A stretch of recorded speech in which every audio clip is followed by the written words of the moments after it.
Hello everyone, welcome back to biological reads. आज हम लोग बहुत ही इंटरेस्टिंग टॉपिक पढ़ने वाले हैं जो कि है हमारा ह्यूमन डाइजेशन। मतलब हम अपना खाना कैसे खाते हैं, पचाते हैं, एब्जॉर्ब करते हैं, ये सारी चीज़ें कैसे हो रही है ह्यूमन में पढ़ने वाले हैं। तो सबसे पहले क्या होता है, हमारा खाना माउथ से हम एंट्री कराते हैं, फिर वो कहाँ जाता है, बक्कल कैविटी में जाता है। Then from buccal cavity it will goes to the oesophagus. From oesophagus ये कहाँ एंट्री करेगा, हमारे स्टमक में। देन फ्रॉम स्टमक से ये कहाँ जाएगा, हमारे स्मॉल इंटेस्टाइन, जो कि ये वाला पोर्शन है। देन फ्रॉम स्मॉल इंटेस्टाइन कहाँ हमारा फूड जाएगा, लार्ज इंटेस्टाइन, फिर उसके बाद रेक्टम एंड देन एनस से बाहर आ जाता है। तो एलिमेंट्री कैनाल हमारा क्या होता है, एलिमेंट्री कैनाल एक ट्यूबुलर पैसेज होता है जो कि माउथ से एनस तक होता है। तो अगर हम लोग देखें, यहाँ से हमारा ये जो पैसेज पूरा चल रहा है, इसको हम लोग क्या कहते हैं, ये tubular passage mouth to anus, ये हमारा क्या कहलाएगा, एलिमेंट्री कैनाल कहलाएगा। तो अगर हम लोग देखें तो माउथ का फंक्शन क्या होता है कि ये हमारे फूड के इंजेशन में हेल्प करता है। वही अगर हम लोग देखें, बक्कल कैविटी जो होता है ये होता क्या है, बक्कल कैविटी हमारा क्या होता है, एक ओरल कैविटी होती है हमारे माउथ में, जिसको हम लोग क्या कहते हैं, बक्कल कैविटी कहते हैं। ये क्या होता है, हमारे एलिमेंट्री कैनाल का सबसे एंटीरियर पोर्शन होता है। मतलब एंटीरियर मतलब ऊपर, एलिमेंट्री कैनाल में सबसे ऊपर वाला पोर्शन ये क्या होगा, हमारा बक्कल कैविटी होता है। और देखिए ये माउथ वाला ये पोर्शन है, और ये रीजन को हम लोग क्या कहते हैं, फेरिंग्स बोलते हैं। ये रीजन को क्या कहेंगे हम लोग, फेरिंग्स। तो माउथ और फेरिंग्स के बीच में हमारा बक्कल कैविटी होता है। तो बक्कल कैविटी में अगर हम लोग देखें तो 3 चीज़ें होती हैं। तो हम अपने बक्कल कैविटी में देखें तो क्या क्या हम पढ़ने वाले, बक्कल कैविटी में हमारे टीथ होते हैं, टंग होता है और सलाइवरी ग्लैंड, ये तीनों चीज़ें होती हैं जो कि डाइजेशन में इनका रोल होता है। तो सबसे पहले हम टीथ के बारे में पढ़ेंगे। तो टीथ हमारा किस तरीके का होता है, हमारा टीथ जो होता है वो हेट्रोडोंट होता है। हेट्रोडोंट मतलब हमारे अंदर डिफरेंट टाइप्स के टीथ पाए जाते हैं। मतलब कौन कौन से होते हैं, एक इंसिजर होता है जिसका फंक्शन होता है कटिंग के लिए, वही कटिंग या बाइटिंग ये सब चीज़ों के लिए होता है। वही कैनाइन अगर हम लोग देखिए तो कैनाइन किसके लिए होता है, ये हमारा टीथ जो होता है टीयरिंग के लिए होता है। वहीं अगर हम लोग प्री मोलर और मोलर देखें तो ये ग्राइंडिंग के लिए होता है या क्रशिंग मतलब चबाने के लिए होता है खाने के। अगर हम लोग देखें, हमारा टीथ जो होता है वो डाई फायोडोंट होता है। डाई मतलब क्या होता है, 2, फायोडोंट मतलब फेस, मतलब इसके क्या होते हैं, 2 फेस होते हैं। एक क्या होता है टेम्परेरी टीथ होता है, एक क्या होता है हमारा परमानेंट टीथ होता है। टेम्परेरी टीथ क्या होता है, बच्चों में होता है, जो कि टूट करके क्या होता है, नए जो टीथ आते हैं उनको क्या कहते हैं, परमानेंट बोलते हैं।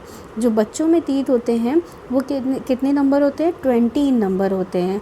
और जो एडल्ट में होते हैं वो कितने होते हैं, 32 इन नंबर होते हैं। अगर हम अपना डेंटल फार्मूला देखें टीथ का तो ये क्या होता है, 2 1 2 3 होता है।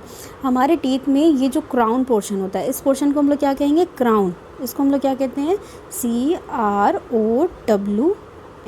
इसको क्राउन बोलते हैं। और ये रीजन हमारा क्या कहलाता है, डेंटाइन कहलाता है। तो क्राउन पोर्शन जो होता है वो क्या होता है, कवर होता है एक हार्डेस्ट बोन से, जिसको हम लोग क्या कहते हैं, इनेमल बोलते हैं। ये जो क्राउन पोर्शन है, ये जो रीजन देख रहे हैं जिसको कवर कर रहा है, उसको हम लोग क्या कहेंगे, इनेमल बोलेंगे। और हमारा टीथ जो होता है वो थीकोडोंट होता है। थीकोडोंट मतलब ये हमारे जॉ में क्या होता है, जॉ से अटैच होता है सॉकेट के थ्रू, तो इसीलिए हम लोग इसको क्या कहते हैं, ये हमारा थीकोडोंट भी होता है। नेक्स्ट अगर हम लोग देखें हमारा सलाइवरी ग्लैंड में क्या होता है, अप्रॉक्सीमेटली 90% क्या होते हैं, वाटर प्रेजेंट होते हैं। नेक्स्ट क्या होता है, एक एंजाइम प्रेजेंट होता है जिसको हम लोग क्या कहते हैं, लाइसोजाइम। इसका फंक्शन क्या होता है कि ये एंटी माइक्रोबियल होता है। मतलब हमारे मुंह में खाने के साथ अगर कोई भी बैक्टीरिया या माइक्रोब्स अगर एंट्री किया है तो ये उसको किल कर देगा। एंटी माइक्रोबियल मतलब एंटी मतलब अगेंस्ट, माइक्रोबियल मतलब माइक्रो ऑर्गेनिज्म, तो ये माइक्रो ऑर्गेनिज्म को किल कर देता है। वहीं क्या होता है, यहाँ पे म्यूकस होता है जो बहुत ही स्लिपरी टाइप का होता है, और ये क्या करता है, फूड को स्वलो करने के लिए हेल्प करता है। मतलब ताकि फूड हमारा क्या हो जाए, बकल कैविटी से अंदर की तरफ चला जाए, तो इसमें हेल्प करता है। चिप मतलब थोड़ा स्लिपरी टाइप का रहेगा। और इसमें क्या होता है, एक एंजाइम होता है जिसको हम लोग क्या कहते हैं, सलाइवरी अमाइलेज कहते हैं। इसको हम लोग और क्या कहते हैं, टाइलिन भी इसको हम लोग बोलते हैं। तो इसका फंक्शन क्या होता है सलाइवरी अमाइलेज का, कि ये क्या करता है, स्टार्च को क्या करता है, ब्रेक डाउन कर देता है। किसमें, हमारे माल्टोज में ये क्या कर देता है, ब्रेक डाउन कर देता है। अगर हम स्टार्च देखें तो स्टार्च हमारा क्या होता है, तो सलाइवरी अमाइलेज का फंक्शन होता है कि हमारे अंदर जो स्टार्च होता है जो कि ब्रेड में या रोटी में प्रेजेंट होता है, इनको क्या कर देता है, स्टार्च को ये माल्टोज़ में तोड़ देता है। तोड़ना मतलब ब्रेक डाउन कर देता है। तो स्टार्च होता क्या है, मान लीजिए आप अगर कंसीडर करिए एक मोती की माला है आपके पास, तो ये क्या है, हमारी मोती की माला, ढेर सारी ये है हमारी ब्रांचिंग में। तो अगर हम एक मोनोमर को हम क्या मान रहे हैं, ग्लूकोज की तरह मान रहे हैं एक यूनिट को। तो ये अगर मोती की माला अगर बन रही है तो ये क्या है, देखिए कितनी यूनिट है, यहाँ पे ढेर सारी है। तो अप्रॉक्सीमेटली 100 एबव अगर यूनिट होगी यहाँ पर, 100 से ऊपर अगर ग्लूकोज की यूनिट होगी तो उसको हम लोग क्या कहेंगे, स्टार्च बोलते हैं। तो ये जो स्टार्च होता है इसको जो टाइलिन एंजाइम या सलाइवरी अमाइलेज होता है, ये क्या करता है, दो की यूनिट में तोड़ देगा। मतलब कैसे तोड़ेगा, जैसे 2 की यूनिट इसको अलग कर देगा, इसको अलग कर देगा, इसको अलग कर देगा, इसको अलग कर देगा, 2 की यूनिट में तोड़ देता है। माल्टोज हमारा क्या होता है, डाई सैकराइड। डाई मतलब क्या होता है, 2। सैकराइड मतलब ग्लूकोज की यूनिट, मतलब 2 ग्लूकोज में क्या कर देता है, 2 यूनिट में क्या कर देगा, तोड़ देगा। ऐसे समझिए जैसे मोती की माला है पूरी, ये 100 मोती मतलब 100 मोती से मिल करके बनी हुई, तो 2 मोती को अलग कर देगा ये ऐसा एंजाइम है। तो होप आपको ये समझ में आया होगा कि सलाइवरी अमाइलेज करता क्या है। और अगर हम लोग देखेंगे कभी हम लोग क्या करते हैं, अगर हम ज़्यादा क्या कर देते हैं, रोटी को अगर चबाने लगते हैं तो हमको क्या करता है, थोड़ा स्वीटिश टाइप की मतलब टेस्ट आने लगती है। तो ऐसा क्यों होता है, क्योंकि ये जो स्टार्च होता है रोटी में जो प्रेजेंट होता है, या ब्रेड जो होता है हम खाते हैं, वो भी मीठी लगने लगती है हमको कुछ देर के बाद, ज़्यादा देर चबाएंगे तो स्टार्च उस टाइम क्या होता है, माल्टोज में कन्वर्ट हो जाता है और इसी वजह से हमको थोड़ी बहुत मीठी लगने लगती है। तो अगर कोई अब आपसे पूछे कि हमारा जो डाइजेशन होता है वो किस मतलब ऑर्गन से स्टार्ट होता है, तो हमारा डाइजेशन माउथ से स्टार्ट हो जाता है। माउथ में हमारा क्या होता है, स्टार्च का ब्रेक डाउन स्टार्ट हो जाता है। फिर इसके बाद कहाँ आता है, हमारा स्टमक में फिर होता है। तो अब इसके आगे अब हम लोग देखने वाले हैं कि टंग का फंक्शन। टंग क्या करता है, टंग अगर हम लोग देखें बकल कैविटी में, ये कैसा होता है, मस्क्यूलर ऑर्गन होते हैं। देखिए आप अपने जीभ को टच करके देखिए कैसा लग रहा है, मसल्स से बना हुआ है। इसमें ढेर सारे टेस्ट बर्ड होते हैं, तभी हम क्या करते हैं, जायके वाले जो फूड होते हैं, तीखा है, खट्टा है, किसी को जैसे जैसे टेस्ट पसंद होता है उसी हिसाब से खाते हैं। तो टेस्ट कहाँ प्रेजेंट होता है, हमारे टंग में होता है। इसका फंक्शन क्या होता है कि हमारे फूड को बकल कैविटी के अंदर मूव कराता है, मतलब जितना खाना हम खा रहे हैं उसको बकल कैविटी के अंदर ले जाएगा। और help in mixing of food, ये क्या करता है, जो भी खाना हम खा रहे हैं उसको क्या करेगा, सलाइवा के साथ मिक्स कर देगा। और वहीं अगर सलाइवा प्लस फूड ये हमारा अगर मिल जाता है तो उसको हम लोग क्या कहते हैं, बोलस बोलते हैं। क्या बोलते हैं, बोलस, BOLUS। होप आपको ये बकल कैविटी तक आपको बिल्कुल क्लियर हो गया होगा। नेक्स्ट हम लोग कहाँ जाते हैं, हमारा खाना इसके बाद कहाँ जाता है, बकल कैविटी के बाद हमारे ओएसोफेगस। ये देख रहे हैं आप, ये ट्यूब लाइक स्ट्रक्चर जो यहाँ पे लंबी सी गई हुई है, ट्यूब लाइक स्ट्रक्चर। तो हमारा खाना कहाँ जाता है, ओएसोफेगस में जाता है। एक बात आपको जानने के लिए कि ओएसोफेगस में कोई भी डाइजेस्टिव एंजाइम रिलीज़ नहीं होता है। जैसे कि हमारे माउथ में अगर हम लोगों ने देखा बकल कैविटी में सलाइवरी अमाइलेज रिलीज़ हो रहा था, लेकिन ओएसोफेगस में कोई भी डाइजेस्टिव एंजाइम रिलीज़ नहीं होता है। यहाँ कोई भी डाइजेशन नहीं होता है। यहाँ क्या होता है, सिर्फ और सिर्फ म्यूकस रिलीज़ होता है। म्यूकस क्यों रिलीज़ होता है, क्योंकि पाइप से अगर कोई चीज़ जा रही है उसको स्लिपरी होना ज़रूरी है ताकि वो क्या कर सके, हमारे स्टमक में जा सके। तो इसीलिए ओएसोफेगस में म्यूकस का सिक्रीट होना बहुत ज़रूरी है। नेक्स्ट हम लोग पढ़ने वाले हैं स्टमक के बारे में। अगर हम देखें हमारे स्टमक में जब खाना आता है तो वो बोलस के फॉर्म में आता है। क्यों, क्योंकि सलाइवरी अमाइलेज उसके अंदर रहता है, सलाइवा उसके अंदर मिक्स रहता है। तो अगर स्टमक में आएगा तो स्टमक में क्या होता है, HCl रिलीज़ होता है। तो HCl यहाँ पे क्यों रिलीज़ होता है, अगर मान लीजिए आपके पास एक क्वेश्चन आना चाहिए, अगर HCl क्या है, एसिड है, हाइड्रोक्लोरिक एसिड है। तो हमारे स्टमक की जो वॉल है, मान लीजिए ये हमारा अगर स्टमक है तो स्टमक की पूरी वॉल को क्या हो जाना चाहिए था, ये मान लीजिए ये क्या है हमारा स्टमक, ऐसे करके ये आएगा।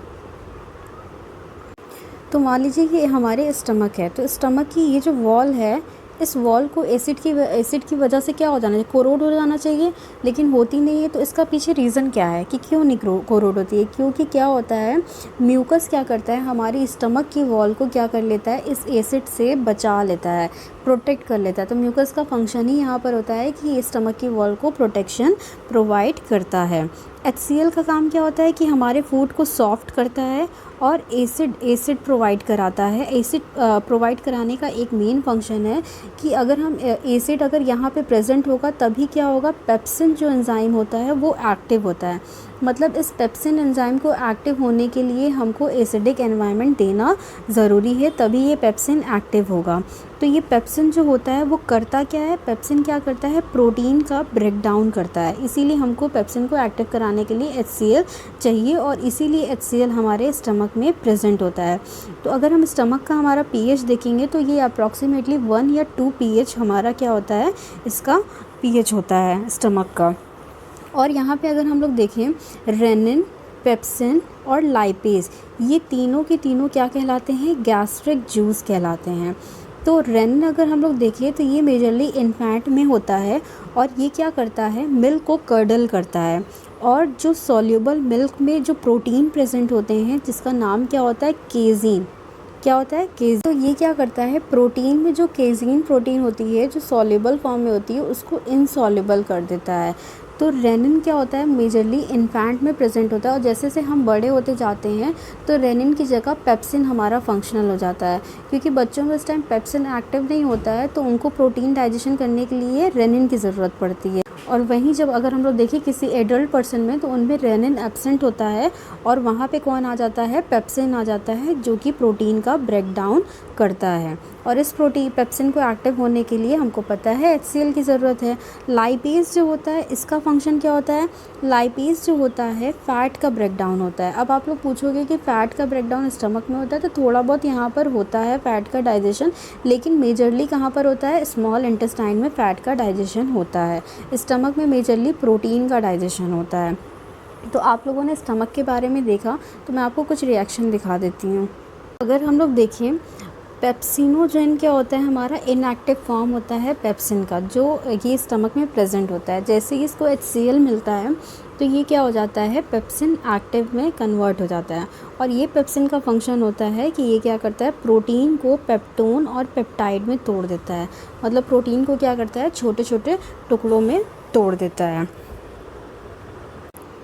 तो हम लोगों ने देखा, माउथ पढ़ लिया, बक्कल कैविटी भी पढ़ लिया हम लोगों ने अच्छे से, उसके बाद स्टमक के बारे में भी पढ़ लिया। स्टमक के बाद हमारा खाना कहाँ आने वाला है, ये अंदर वाला रीजन देख रहे हो, स्मॉल इंटेस्टाइन, यहाँ पर आने वाला है। लेकिन जब यहाँ पर आता है स्मॉल इंटेस्टाइन में, तो स्मॉल इंटेस्टाइन में जैसे आता है, एंट्री करता है, तो उस टाइम पैनक्रियास के कुछ एंजाइम भी स्मॉल इंटेस्टाइन में रिलीज़ हो जाते हैं।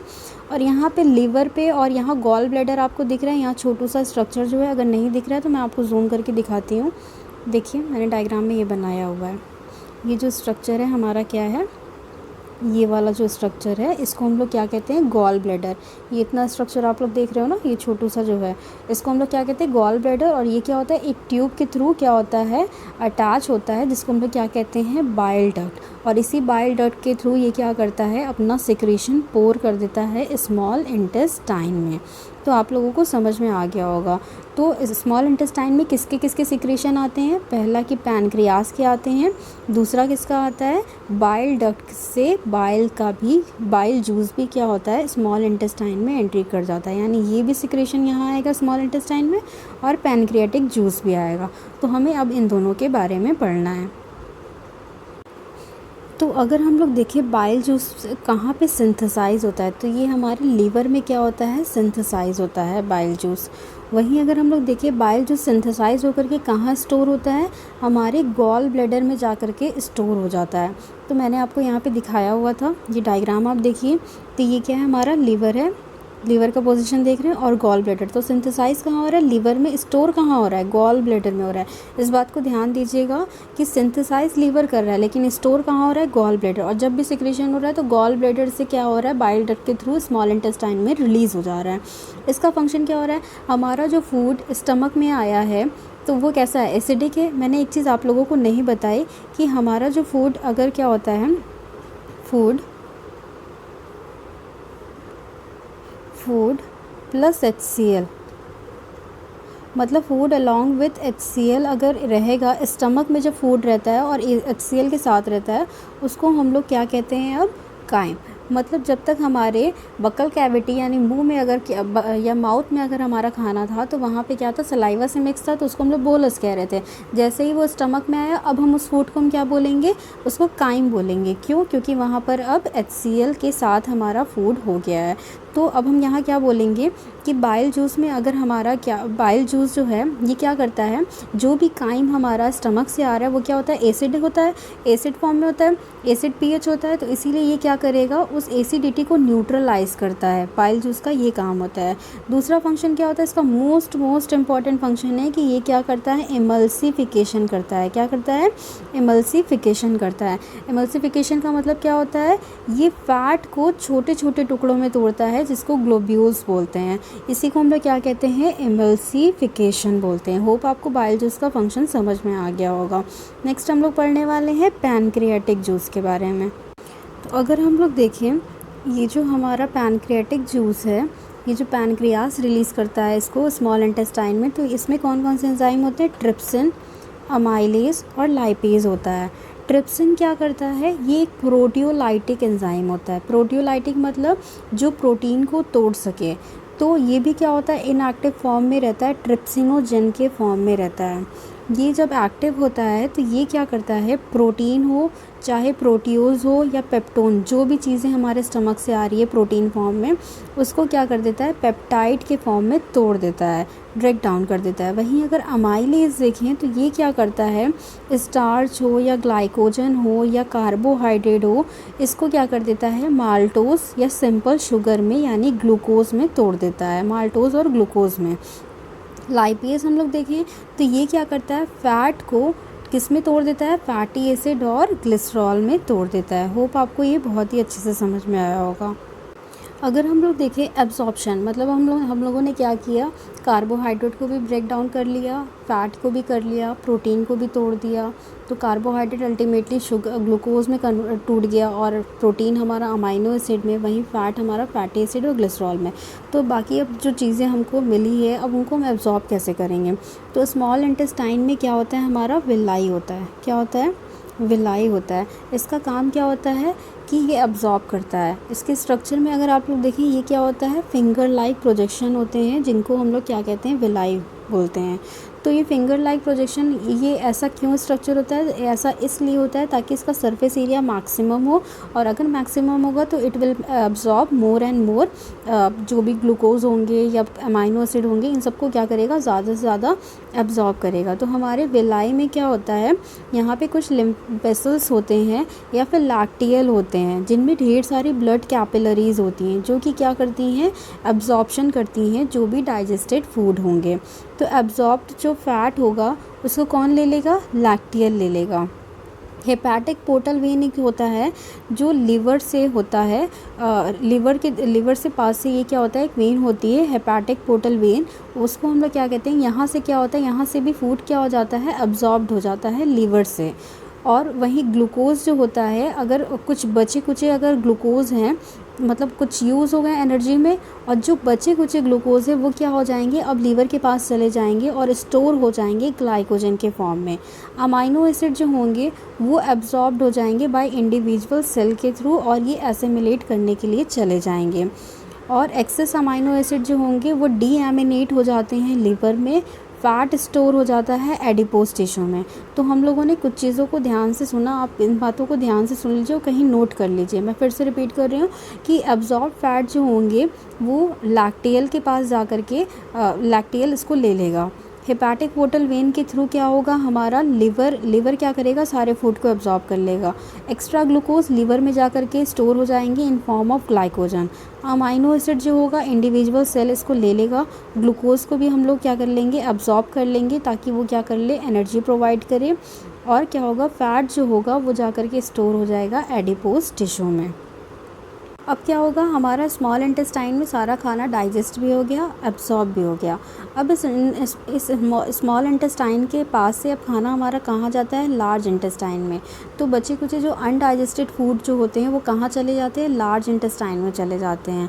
लार्ज इंटेस्टाइन में जाते हैं तो वहाँ से क्या हो जाता है, ये रेक्टम और फिर एनस के थ्रू क्या हो जाता है, एक्सक्रीट आउट हो जाता है, मतलब जितना एब्जॉर्प्शन करना है वो स्मॉल इंटेस्टाइन में हो जाता है। लेकिन अगर आप लोग यहाँ देख रहे होगे स्मॉल इंटेस्टाइन क्या होता है, बहुत ही छोटे छोटे पाइप्स हैं। वहीं लार्ज इंटेस्टाइन देखें ये क्या है, एकदम बड़ा। ये अगर हम लोग लार्ज इंटेस्टाइन देखें तो अगर हम लोग देख रहे हैं इसका नाम ऐसा क्यों रखा गया है स्मॉल इंटेस्टाइन या लार्ज इंटेस्टाइन, ये इसलिए रखा गया है क्योंकि स्मॉल इंटेस्टाइन का ल्यूमेन जो होता है बहुत ही छोटा होता है, वहीं लार्ज इंटेस्टाइन का ल्यूमेन क्या होता है, बहुत चौड़ा होता है, इसीलिए हम लोग क्या कहते हैं, लार्ज इंटेस्टाइन बोलते हैं। और एक चीज़ और मुझे आपको बताना था कि हर्बीवोर में जो होते हैं ये जो इंटेस्टाइन होते हैं स्मॉल इंटेस्टाइन, ये बहुत ही लार्ज होती हैं। वहीं अगर हम लोग किसी कार्निवोर में देखें तो इनके इंटेस्टाइन क्या होती हैं, छोटी होती हैं, इनकी लेंथ क्या होती है, छोटी होती है। ऐसा क्यों, क्योंकि हर्बीवोर में क्या करते हैं, हर्बीवोर मैक्सिमम क्या करते हैं, प्लांट मटेरियल को क्या करते हैं, खाना खाते हैं, एज अ फूड की तरह यूज़ करते हैं। और प्लांट में क्या होता है आप जानते हैं, सेल वॉल होता है। सेल वॉल किससे बनी होती है, सेलुलोज की बनी होती है। तो सेलुलोज क्या होता है, कॉम्प्लेक्स होता है, फूड होता है, मटेरियल होता है, तो इसको डाइजेस्ट करने में उनको ज़्यादा टाइम चाहिए होता है। इसीलिए हर्बीवोर की जो होती है इंटेस्टाइन वो बहुत ही ज़्यादा लंबी होती है in comparison to carnivore. Hope आपको ये लेक्चर बहुत ही बेनिफिशियल लगा होगा। अगर अच्छा लगा हो तो लाइक करिएगा, कमेंट करिएगा, मुझे बताइएगा। Thank you very much.